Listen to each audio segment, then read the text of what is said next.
Hello everyone, welcome to my new mini vlog. मी Sheetal tasty moments मध्ये तुम्हा सर्वांचे मनपूर्वक स्वागत करीत आहे. शाळा लागून जवळपास पाऊण महिना झाला. मी तुम्हाला केव्हाच सांगितलेलं आहे. उठल्या उठल्या ब्रश केला, त्याच्यानंतर ब्लॅक कॉफी घ्यायचं ठरवलं काय, मी बनवलीच ब्लॅक कॉफी, कारण अधूनमधून मी ब्लॅक कॉफी घेत असते. हेल्थसाठी ते खूप चांगलं असते आणि बेनिफिशियल असते. ही जी तुम्हाला गॅस शेगडी दिसत आहे ना, मी ही ऑनलाईन बोलवली होती जेव्हा माझ्या नवीन फ्लॅटचं वास्तुपूजन झालं तेव्हा. मला वाटलं घेताना ती ऑटोमॅटिक आहे, लायटरची गरज पडणार नाही, पण तसं काही झालं नाही आणि माझा डिसमूड झाला. परंतु गॅस शेगडी खूप छान आहे. 2-3 दिवसापासून पावसाचं वातावरण आहे आणि सकाळी पाऊस सुरू झाला आणि मला चिंता पडली की शाळेत मी कशी जाणार, म्हणून तयारी केली शाळेची. आणि आता शाळेतून आल्यानंतर खालच्या मॅडमनी माझं दूध आणि दही घेऊन ठेवलेलं होतं. परत त्यांनी 2 मला कैऱ्या सुद्धा दिल्या. या सीझन मधल्या ह्या माझ्या पहिल्या कैऱ्या आहेत ज्या कोणी मला दिलेल्या आहेत, किंवा मी अजूनपर्यंत मार्केटमध्ये कैऱ्या दिसतात पण विकत घेतलेल्या नाहीये. त्याच्यानंतर दूध तापवायला ठेवलं. मागच्या उन्हाळ्यामध्ये मी कैरीची डाळ कसं बनवतात त्याचा व्हिडिओ पोस्ट केला होता आणि त्याला बरेच व्ह्यूज आले होते. खूप टेस्टी अशी ही कैरीची डाळ बनवून तयार होते. परत एकदा जर त्याचा व्हिडिओ तुम्हाला पाहिजे असेल तर मी नक्की पोस्ट करेन. आज मी शाळेतून आल्या चेंज सुद्धा नाही केलं, हातपाय सुद्धा नाही धुतले आणि पहिल्यांदा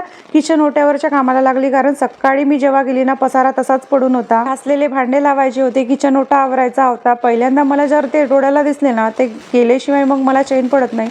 हातपाय थोडंसं धुवून घेतल्यानंतर मग मी कणिक भिजवायला घेतली, कारण प्रचंड भूक लागलेली होती. रात्रीची टोमॅटोची चटणी फ्रीजमध्ये ठेवलेली होती. मस्त गरमागरम पोळ्या टाकावा आणि चटणी खावी त्याच्यासोबत, असा मी बेत केला. ही जी 12:30 आणि 1ची वेळ असते ना, एवढी भुकेची वेळ असते ना, पोटात एवढे कावडे ओरडतात, एवढी चिडचिड होते आणि मग काय करावं ते सुचत नाही. बरेचदा मी विचार करते चिवडा बनवून ठेवायचं, नाश्त्याचं बनवून ठेवायचं, परंतु काय होते ना, ते चिवडा किंवा नाश्ता खाल्ल्याने जी अन्नाची भूक आहे ना, ते कधीच भागत नाही. तोपर्यंत भात किंवा पोळी खात नाही तोपर्यंत मनाला समाधान मिळत नाही आणि पोटही भरल्यासारखं वाटत नाही. त्याच्यानंतर मी ताट घेतलं, टोमॅटोची चटणी, गरमागरम पोळ्या आणि त्याच्यासोबत एक कैरी सुद्धा मस्त कापून घेतली आणि गरमागरम जेवणाचा आस्वाद घेतला. या तुम्ही पण जेवायला. Bye everyone.